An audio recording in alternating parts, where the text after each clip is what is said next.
ओम शांति। आज 7 अक्टूबर 2021 के बाबा के मधुर महावाक्य सुनेंगे। आज बाबा कहे कि बच्चे, कहा जाता कि ये सृष्टि एक खेल है और इसमें खेल कौन सा चलता है, तो बाबा कहे ये सुख और दुख का खेल है।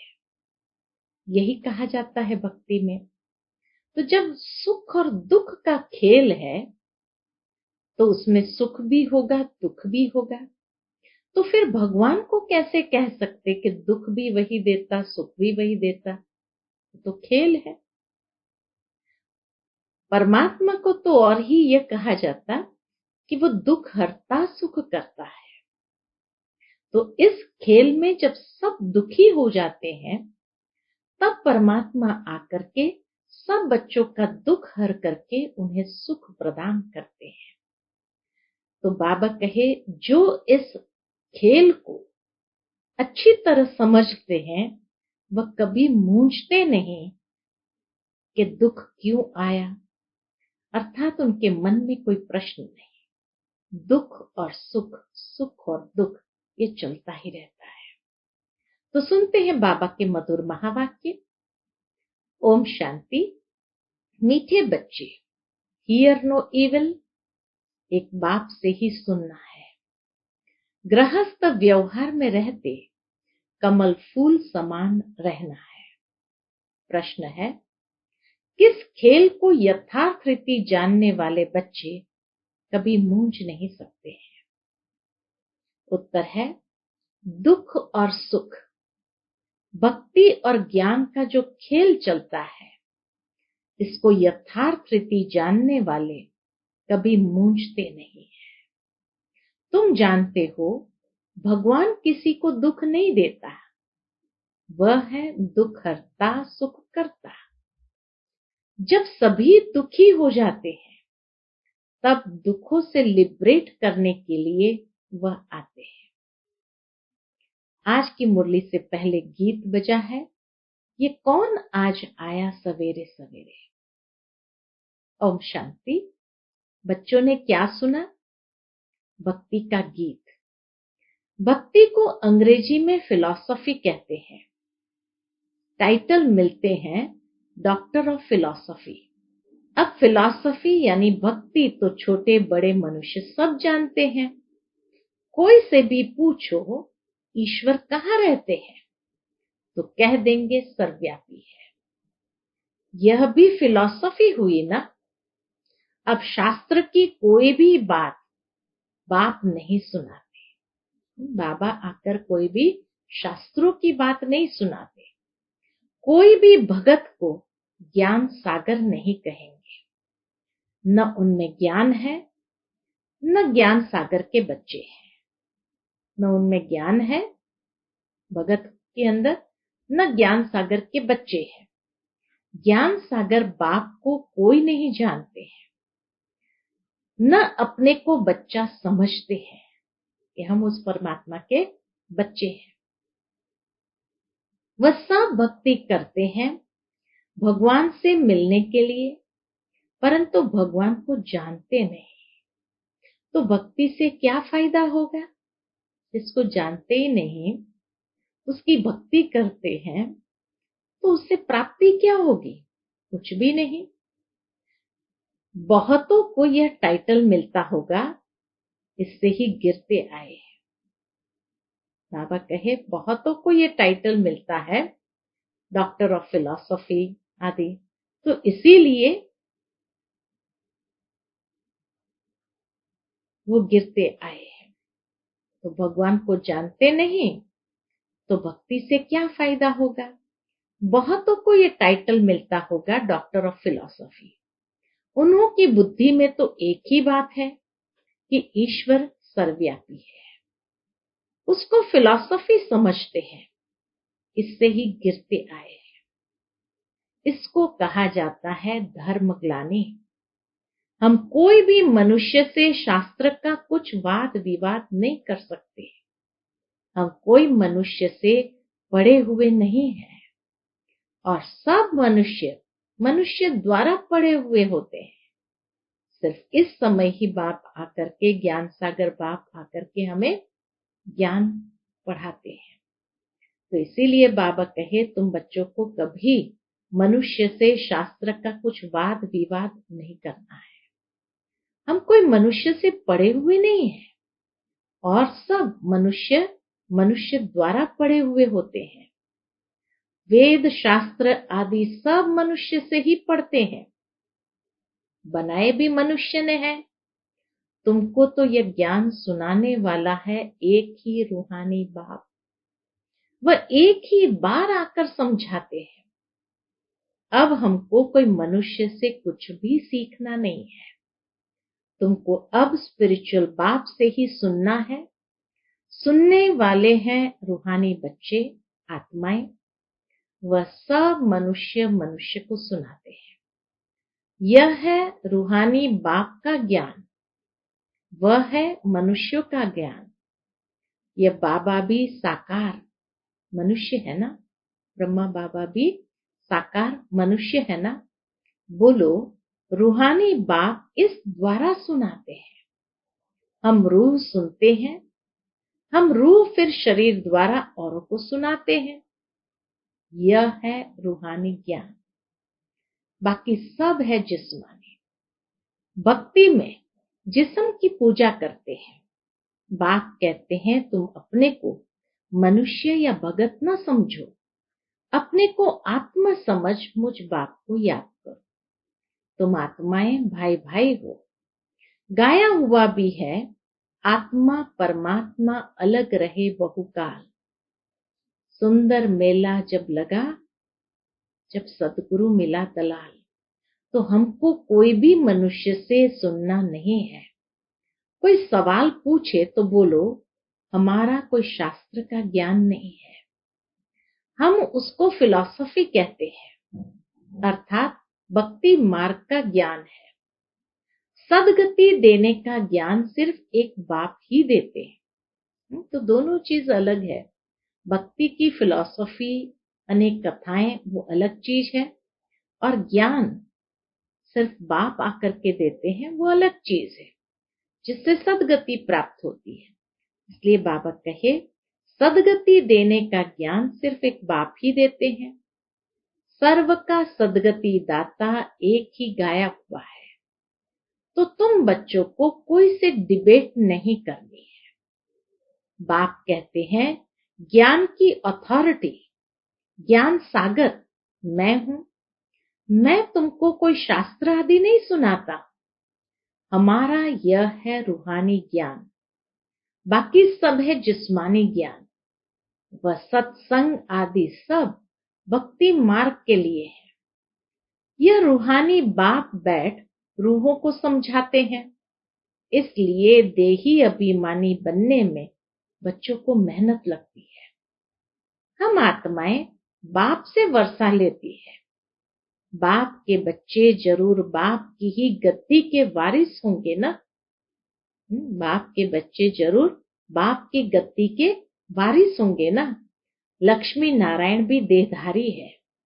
उनके बच्चे जिस्मानी बाप से वर्षा पाते हैं। यह बात ही न्यारी है। सतयुग में भी जिस्मानी बात हो जाती है। वहां यह नहीं कहेंगे कि रूहानी बाप से वर्षा मिलता है। देह अभिमान को तोड़ना है। हम आत्मा है और बाप को याद करना है। यही भारत का प्राचीन योग गाया हुआ है। याद अक्षर हिंदी का है। तो यह नॉलेज तुमको अभी कौन देते हैं? पूछते हैं बाबा कि यह नॉलेज तुमको अभी कौन देते हैं? ये कोई मनुष्य नहीं जानते। जन्म जन्मांतर मनुष्य से बात करते आए हैं। अभी रूहानी बाप रूहानी बच्चों से बात करते हैं। रूह सुनाते हैं, इसलिए इसको रूहानी स्पिरिचुअल नॉलेज कहा जाता है। सुप्रीम रूह आकर सुनाते हैं, इसलिए उसको रूहानी स्पिरिचुअल नॉलेज कहा जाता है। गीता को भी वह स्पिरिचुअल नॉलेज समझते हैं, परंतु उसमें नाम कृष्ण देहधारी का डाल दिया है। बाप कहते हैं कि कोई भी मनुष्य में ये नॉलेज हो नहीं सकती। कभी भी कोई तुमसे डिबेट करते हैं तो बोलो यह है तुम्हारा भक्ति का ज्ञान, मनुष्य के बनाए हुए शास्त्रों का ज्ञान। सत्य ज्ञान तो एक ज्ञान सागर बाप के पास ही है, वही खुद नॉलेज दे रहे हैं। उन्हें सुप्रीम बाप कहते हैं। पूजा भी उस निराकार की होती है। अगर और निराकारियों की पूजा होती है तो वह भी उनके बच्चे ही है।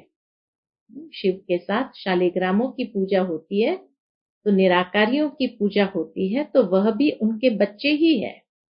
मिट्टी का शालिग्राम बनाकर पूजा करते हैं, रुद्र यज्ञ रचते हैं। तुम जानते हो वह परमपिता परमात्मा निराकारी दुनिया में रहते हैं।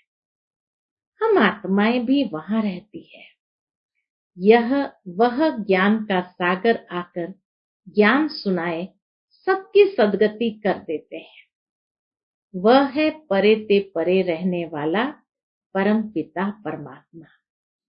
सभी आत्माएं ब्रदर्स को पार्ट मिला हुआ है, जो फिर शरीर धारण कर भाई बहन बनते हैं।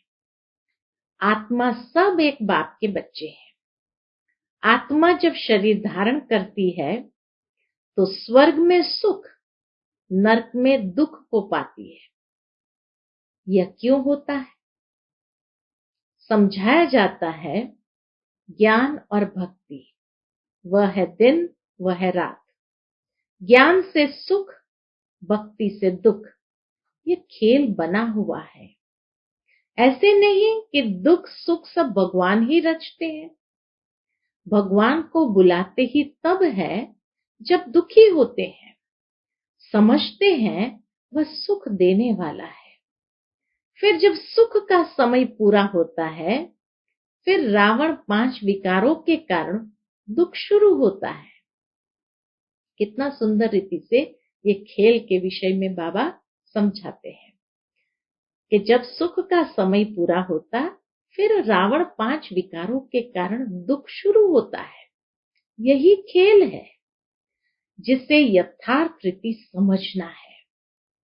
इसे ही रूहानी ज्ञान कहा जाता है। बाकी है सब जिस्मानी ज्ञान, फिलॉसफी, वह हम सुनने नहीं चाहते हैं। हमको हुक्म मिला हुआ है सिर्फ मुझ निराकार बाप से ही सुनो। बाप कहते हैं hear no evil, see no evil, talk no evil. हम एक भगवान से सुनते हैं, तुम मनुष्य से सुनते हो। रात दिन का फर्क है। बड़े बड़े विद्वान शास्त्र आदि पढ़ते हैं, वह तो हमने भी बहुत पढ़े हैं। बाबा कहे भक्ति मार्ग में हमने भी बहुत पढ़े। अब भगवान कहते हैं तुमने गुरु बहुत किए हैं, अब उनको छोड़ो। मैं जो सुनाता हूं वह सुनो। भगवान है ही निराकार, उनका नाम है शिव। अभी हम उनसे सुन रहे हैं। बाप खुद अपना परिचय और अपनी रचना के आदि मध्य अंत का परिचय देते हैं। फिर हम आपसे शास्त्रों आदि की बातें सुने ही क्यों? हम अपनी रूहानी नॉलेज सुनाते हैं। बाबा कहे उनको कहो हम आपसे शास्त्रों की बातें सुने ही क्यों? हम आपको रूहानी नॉलेज सुनाते हैं। सुनना हो तो सुनो, मूंझने की तो कोई बात ही नहीं। सारी दुनिया है एक तरफ और तुम कितने थोड़े हो। बाप अब कहते हैं मुझे याद करो, तो तुम्हारे ऊपर जो पापों का बोझा है वह उतर जाएगा और तुम पवित्र बन जाएंगे। जो पवित्र बनेंगे वही पवित्र दुनिया का मालिक बनेंगे। अभी पुरानी दुनिया बदलनी है। कलयुग के बाद सतयुग आना है। सतयुग है पावन दुनिया। कलयुग में ही मुझे बुलाते हैं। बाबा कहे कलयुग में ही मुझे बुलाते हैं कि आकर पावन दुनिया बनाओ। सो मैं अब आया हूं। माँ में कम याद करो। अब दुनिया बदल रही है। ये अंतिम जन्म है। इस पुरानी दुनिया में आसुरी राज्य खलास हो, राम राज्य स्थापन हो रहा है। इसलिए अब अंतिम जन्म गृहस्थ व्यवहार में रहते कमल फूल समान पवित्र बन। यह विषय सागर है ना। कमल फूल पानी के ऊपर रहता है, तो अब तुम गृहस्थ व्यवहार में रहते कमल फूल के समान पवित्र बनो। तुम बच्चे जानते हो हम राजाई स्थापन कर रहे हैं। अभी सारी दुनिया बदलनी है। वह धर्म स्थापक सिर्फ अपना अपना धर्म स्थापन करते हैं। पहले वह पावन होते हैं, फिर पतित बनते हैं। सदगुरु तो एक ही सदगति दाता है।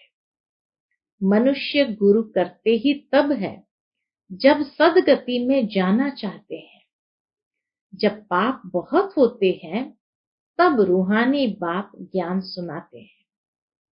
भक्ति का फल ज्ञान तुमको भगवान से मिलता है। भगवान कोई भक्ति नहीं सिखलाते हैं। बाबा कहते हैं भगवान आकर कोई भक्ति नहीं सिखलाते हैं, वह तो ज्ञान देते हैं।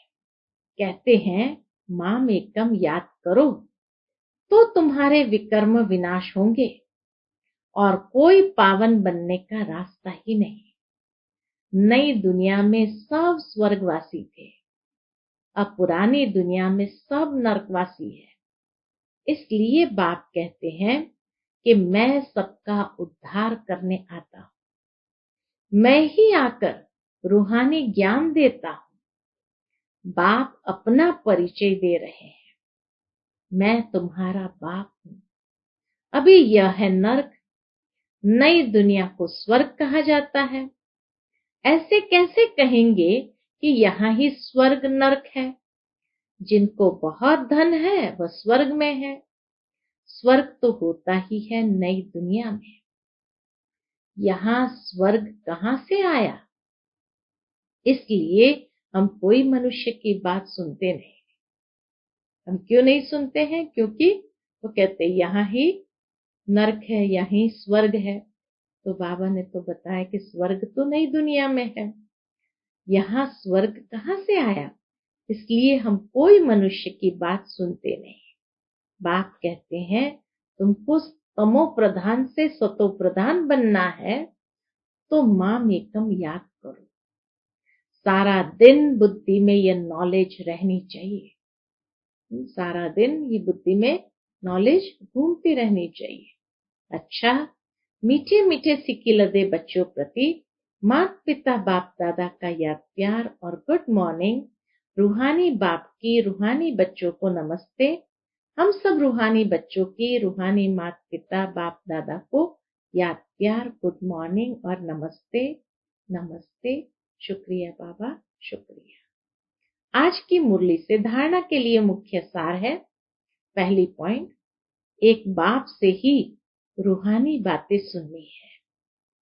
किसी से दूसरी बातों का वाद विवाद नहीं करना है, आर्ग्यूमेंट नहीं करना है, क्योंकि दोनों रास्ते ही अलग है।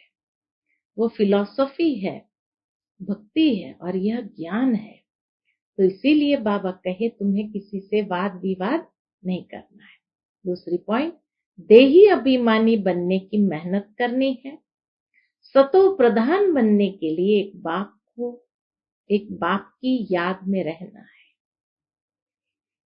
आज का बाबा का मधुर वरदान हम बच्चों के प्रति है। बाप के हाथ और साथ की स्मृति से मुश्किल को सहज बनाने वाले बेफिक्र व निश्चिंत भव। बाप के हाथ और साथ की स्मृति से मुश्किल को सहज बनाने वाले बेफिक्र व निश्चिंत भव। जैसे किसी बड़े के हाथ में हाथ होता है तो स्थिति बेफिक्र व निश्चिंत रहती है। ऐसे हर कर्म में यही समझना चाहिए कि बाप दादा मेरे साथ भी है और हमारे इस अलौकिक जीवन का हाथ उनके हाथ में है, अर्थात जीवन उनके हवाले है। तो जिम्मेवारी भी उनकी हो जाती है।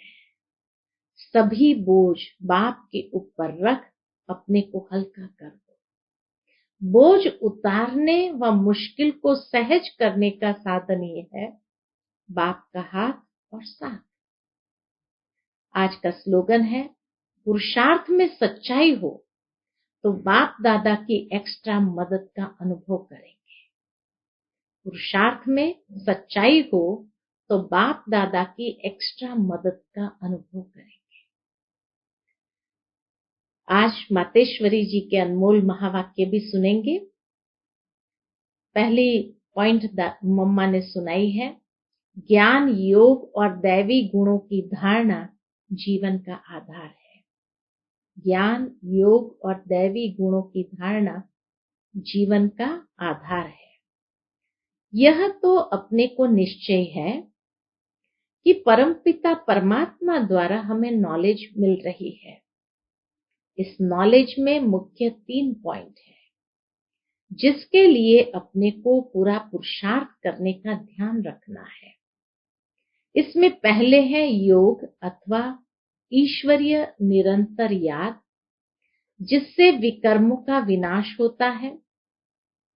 दूसरा है ज्ञान माना इस सारे ब्रह्मांड सृष्टि की आदि मध्य अंत कैसे होती है।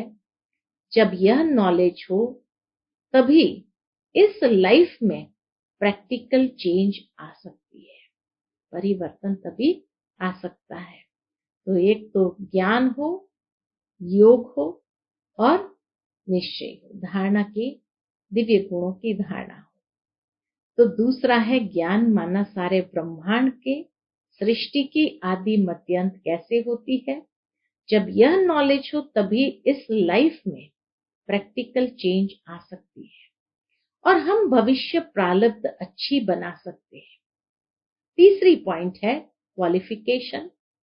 तो हमको सर्वगुण संपन्न 16 कला संपूर्ण अवश्य बनना है, तभी देवता बन सकते हैं। तो अपने आप को चलते फिरते खाते पीते इन 3 पॉइंटों पर ध्यान देना जरूरी है। बाबा की याद, ज्ञान सृष्टि के आदि मध्यांत का और फिर क्वालिफिकेशन अर्थात सर्वगुण संपन्न 16 कला संपूर्ण अवश्य बनना है, तभी तो देवता बन सकते हैं। तो अपने आप को चलते फिरते खाते पीते इन 3 पॉइंट पर ध्यान देना जरूरी है।